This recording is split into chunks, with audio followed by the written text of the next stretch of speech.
BA second class का पहला पाठ जो पवन दूती है उसके प्रश्न उत्तर। इस प्रश्न उत्तरों में राधा द्वारा पवन को संदेशवाहक बनाने का क्या कारण था, राधा ने पवन को क्यों बनाया। तो इसके उत्तर यही है कि जो दया सिंह हरिओत द्वारा रचित खड़ी बोली में प्रथम महाकाव्य प्रिय प्रवास है, इसमें कितने सर्ग हैं? 17 सर्ग है, परंतु पवन दूती प्रसंग यह छठा सर्ग से लिया गया है। इसमें जो श्री कृष्ण है जो मथुरा चले गए थे, वहां कंस का वध करके वहीं राजकाज का कार्य करने लगे, इसके बाद वह वापिस नहीं आए। तो वहां पर राधा और गोपियों विरह वेदना के कारण बहुत ही दुखी रहने लगी और उन्हें पवन को अपना दूत बना करके भेजा। इसके निम्नलिखित कारण है, जैसे पवन का परहित कातर होना। पवन एक ऐसी है जो दूसरे के दुखों को दूर करती है।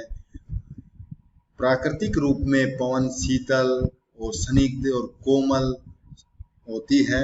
वह अपने प्रभाव से क्लांत माने दुखी तन को भी शांत कर देती है, दुखी आदमी को भी शांत कर देती है। यानी देखती कि यह बुरा आदमी है, यह अच्छा आदमी, सभी का भला करती है।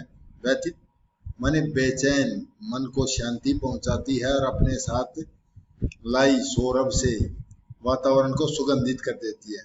हवा फूलों की सुगंध, सौरभ माने सुगंध को लेकर के वातावरण को बहुत ही सुगंधित बना देती है। प्रकृति के जीव मात्र का हित करने में तत्पर रहती है। राधा पवन को इस विशेषता को पहचानती है। वह पवन को अपना संदेशवाहक बनाकर श्री कृष्ण के पास भेजने को तत्पर हो जाती है। वह कहती है, मेरे प्यारे नव जलद से कंस से नेत्रों वाले जाके आए न मधुबन। मधुबन माने मथुरा से नहीं आए, न संदेशा भेजा। मैं रो रो करके विरह में बावली हो गई हूँ, जाके मेरी दुख कथा श्याम को सुना दे। इसी प्रश्न का दूसरा है पवन का वेगवती होना। राधा जानती है कि पवन बड़ी ही वेगवती है, बड़ी तेजी से जाती है। पवन से ज्यादा इस दुनिया में तेज चलने वाली गति किसकी है? मन की है, परंतु हवा भी बहुत तेज चलती है, मन के बराबर ही। उसका सकल माने संपूर्ण धरती पर सर्वत्र आना जाना बहुत तेजी से होता है, इसीलिए वह उसका विरह संदेश शीघ्र ही कृष्ण के पास पहुंचा सकती है। उसके प्रेम की कोई निशानी भी उसके लिए ला सकती है। यही कारण है कि वह पवन को अपना संदेश बनाने का निर्णय करती है। तू जाती है सकल थल की वेगवती बड़ी, तू है सीधी तरल हृदय ताप मूलती। मैं हूँ जी में रखती वायु तेरा भरोसा, जैसे हो है भंगिनी। यानी वायु की बड़ी प्रशंसा करती है। भंगिनी माने बहन, बिगड़ी बात मेरी बना दे, मेरी बिगड़ी हुई बात को बना दे। तीसरा पॉइंट है पवन का समझदार होना। राधा जी जानती है कि पवन बहुत ही समझदार है। वह अपनी क्रिया चातुर्य से उसका प्रेम संदेश श्री कृष्ण तक पहुंचा सकती है। यदि वह ऐसा नहीं कर पाती है तो वह उसकी विकलता और रुदन को श्री कृष्ण के समक्ष प्रकट कर सकती है। यही कारण है कि उसने पवन ही उसके प्राणों को बचा सकती है, कोई संदेश लेके आ सकती है। जो ऐसा तू नहीं कर सके तो क्रिया चातुरी से जाके रोने विकल आदि को ही दिखा दे, चाहे उस प्रिय से निकट से कोई वस्तु कोई अनूठी ला दे। हाँ, मैं मृतक बनती हूँ, प्राण मेरा बचा दे, मैं मर रही हूँ, श्री कृष्ण के पास से कोई ऐसी वस्तु ला दे जो मेरा प्राण बच जाए। नंबर 4, पवन का निर्देशों का अनुसरण करने वाली होना। राधा को लगता है कि पवन हृदय में बड़ी उदार है, यानी सबका भला चाहने वाले, इसलिए वह कृष्ण तक अपना प्रेम संदेश पहुंचाने के लिए उसे निर्देश देगी। उसे वह न केवल हर्ष के साथ, खुशी के साथ पवन उसके निर्देशों को मानती है, अपितु उस पर अमल भी करेगी। यही कारण है कि वह पवन को संदेशवाहक बनाकर भेजती है। अनेक निर्देश भी देती है कि रास्ते में क्या करना, दुखी आदमियों को उनके कष्टों को दूर करना, संलग्ना हो सुगध जल में श्रांतिकारी कणों में, जो जल के दुख दूर करने वाले कणों को अपने साथ लेना, लेके नाना कुसुम कुल की गंध को जो कुसुम कुल की अमोदकारी यानी प्रसन्न करने वाली गंध है, सुगंध है, उसको साथ लेना, निर्दलीय होकर गमन करना, उद्योगता भी न होना, जाते जाते पति को पंथ में शांति पाओ, यही करने पवन दूती को संदेश बनाया। ये एक प्रश्न हो गया है। अभी दूसरा प्रश्न है तुम्हारा, पवन दूती काव्य में निहित संदेश को स्पष्ट कीजिए। ये कई बार आया है। जो पवन दूती काव्य है इसमें संपूर्ण में क्या संदेश देना चाह रहा है कवि, क्या है? पवन दूती काव्य हिंदी काव्य का प्रथम महाकाव्य के छठे सर्ग से लिया गया है। इसमें राधा द्वारा पवन को दूती बनाकर अपना प्रेम संदेश भेजती है। संदेश अपने प्रिय श्री कृष्ण के पास भेजने के लिए जाना जाता है, परंतु इस प्रसंग में नव जागरण कालीन काव्य के संदेश स्पष्ट छिपे हैं। पवन दूती काव्य में निहित संदेश निम्नलिखित बिंदुओं के माध्यम से स्पष्ट किया जाएगा। पहला है, श्री कृष्ण के प्रति राधा के अनन्य प्रेम का चित्रण किया गया। जो श्री कृष्ण था, राधा का कृष्ण के प्रति क्या है, अनन्य प्रेम भावना थी।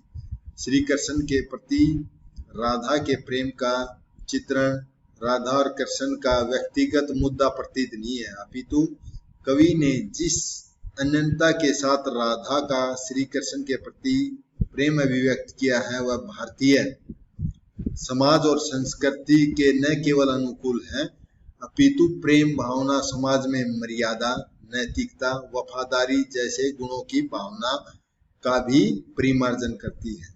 आज जबकि पति पत्नी, प्रेमी प्रेमिकाओं में मनमुटाव, अलगाव, विचारिक भिन्नता बढ़ती जा रही है।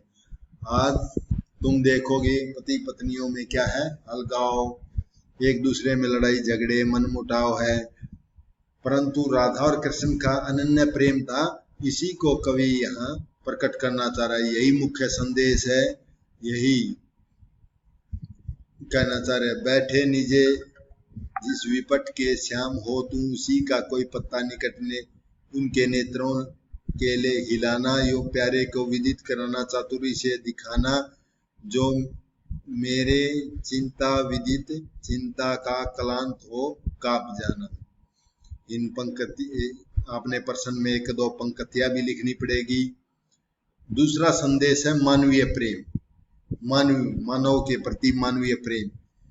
संपूर्ण इस प्रसंग की संपूर्ण विशेषता इसमें चित्रित मानवीय प्रेम भी है। बेशक राधा विरह विदग्धता हो, यानी विरह में पीड़ित हो, वह पवन को अपनी दूती बनाकर अपना प्रेम संदेश श्री कृष्ण को भेजना चाहती है, परंतु वह पवन को इस संबंध में दिशा निर्देश देती है। वह उसकी मानवीय भावनाओं को प्रकट करते हैं।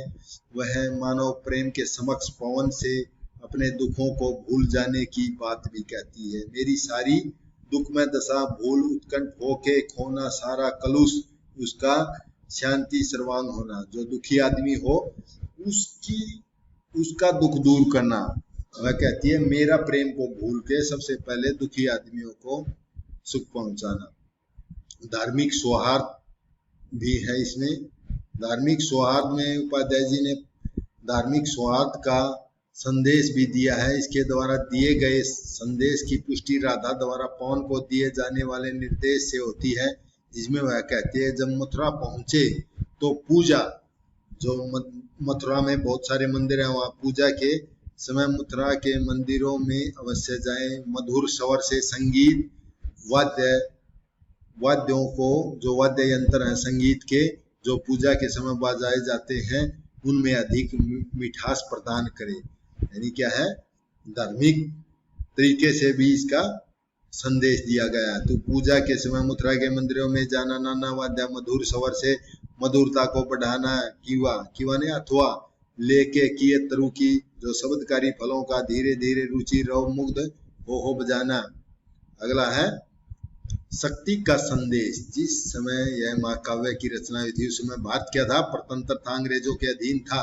इसलिए आवश्यक था कि कवियों द्वारा अपने काव्य में, यानी कि जो भारतीय जनता है उनमें शक्ति का संदेश करे, शक्ति का संदेश देना चाह रहे थे। आंदोलनकारियों में शक्ति का संचार करके महाकाव्य के प्रसंग में श्री कृष्ण की शक्ति का वर्णन करके देश के नायक की शक्ति का प्रदर्शन किया है।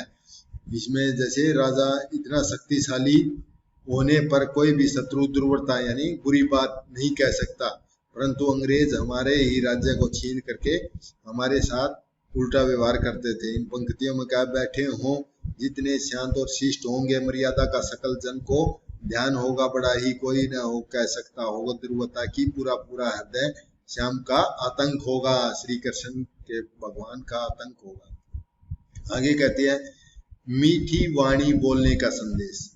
उपाध्याय जी ने पौनदूती प्रसंग में क्या कहा है, माध्यम से मीठी वाणी को महत्व दिए डाला है। कोई भी आदमी मीठी वाणी बोल के किसी का भी दिल जीत सकता है। श्री कृष्ण की मीठी वाणी का चित्रण के संदर्भ में स्पष्ट किया, मीठी वाणी से सूखे हृदय को प्रफुल्लित यानी प्रसन्नता होती है। तू प्यारे का मृदुल स्वर ला दे मिष्ट जो बड़ा ही है मीठा, यानी कि उसका कैसा है, बहुत ही मीठा है, शरण करता है। सौरभ का सा सुधा का सा थोड़ा भी यानी कि कानों में डाल दे तो मेरा सूखा हृदय प्रफुल्लित हो जाएगा। अगला प्रश्न है अध्याय सिंह हरिओद की भाषा शैली पर प्रकाश डालिए। अध्याय सिंह हरिओद ने यह महाकाव्य खड़ी बोली में लिखा है। काव्य के भावों में, उसकी आत्मा में, उसके उद्देश्य, शिक्षा, नीति, संदेश आदि से होता है। भाषा शैली से मतलब है कैसी उसमें भाषा शैली है। वही भाषा शैली का संबंध शरीर, उसके भाषा, शब्दावली, काव्य गुण, शब्द शक्ति, अलंकार, रस, छंद आदि से होता है। इसी आधार पर पवनदूती में निम्नलिखित भाषा शैली है। पवनदूती की भाषा और शब्दावली कैसी है? खड़ी बोली भाषा का प्रथम महाकाव्य है जो 1914 में प्रकाशन हुआ था और प्रारंभ में हिंदी खड़ी बोली में, इससे पहले ब्रज भाषा में वर्णन किया जाता था। भाषा सहज, सरल, भावानुकूल और पात्रानुकूल है। संस्कृत निष्ठ तत्सम शब्दावली की प्रधानता है। भाषा में तद्भव शब्दों का भी अभाव नहीं है, उनका भी प्रयोग किया है। समास का भी प्रयोग किया गया है, जैसे कमल दल, कमल से दल, कमल दल से पांव के पूत होना, यानी जो कमल के पत्तों के समान उनके पत्तों में पांव में पवित्र होना कह रही है। दूसरा है काव्य गुण, जैसे कि तुमने बीए फर्स्ट में काव्य गुण पढ़े हैं। 3 प्रकार के काव्य गुण होते हैं। माधुर्य, ओज, ओज वीरता के लिए प्रयोग किया है। माधुर्य करुण रस, जो इसमें रोता है, जो इसमें राधिका रो रही है तो इसमें करुण रस हो गया। और प्रसाद, जो आसानी से समझ में आ जाए। प्रसाद गुण सर्वत्र है, प्रधानता माधुर्य गुण की है।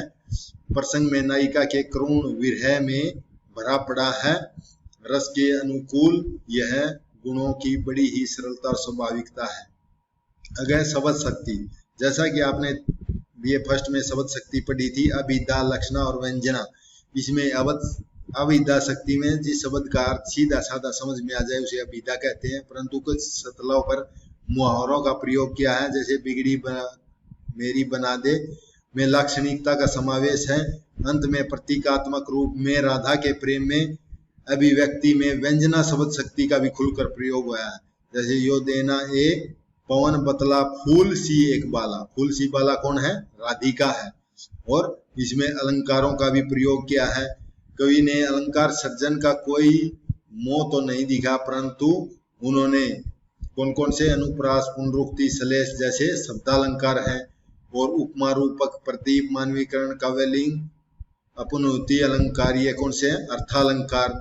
अर्थालंकार और शब्दालंकार दोनों का प्रयोग किया गया है, जैसे नीले कमल दल के गाल की श्यामता। जो नीले कमल दल गाल, उनके श्री कृष्ण के गाल कैसे हैं? नीले कमल के दल जैसे हैं। पवनदूती प्रसंग में विरह वर्णन किया गया है। वियोग, श्रृंगार का प्रयोग किया गया है, जैसे श्रृंगार रस में संयोग और वियोग 2 हैं, परंतु पवनदूती में वियोग श्रृंगार का प्रयोग किया गया है। अगला है छंद। छंद क्या है? पवनदूती प्रसंग में मंदाक्रांता छंद का प्रयोग किया है। इसमें 17 वर्ण होते हैं और 27 मात्राएं होती है, परंतु हम वर्णों को ही काउंट कर लेंगे, ठीक है। और अगला है शैली। शैली 2 प्रकार की है, वर्णात्मक और संबोधात्मक। प्रसंग में प्रारंभ में जहाँ कवि ने प्रस्तुत वर्णात्मक शैली है, रो रो करके चिंता से दिन को बिताती है। और दूसरा है संबोधन, पवन को क्या करिए? संबोधन करिए। मैं आशा करता हूँ कि आपको यह प्रसंग समझ में आया होगा। धन्यवाद।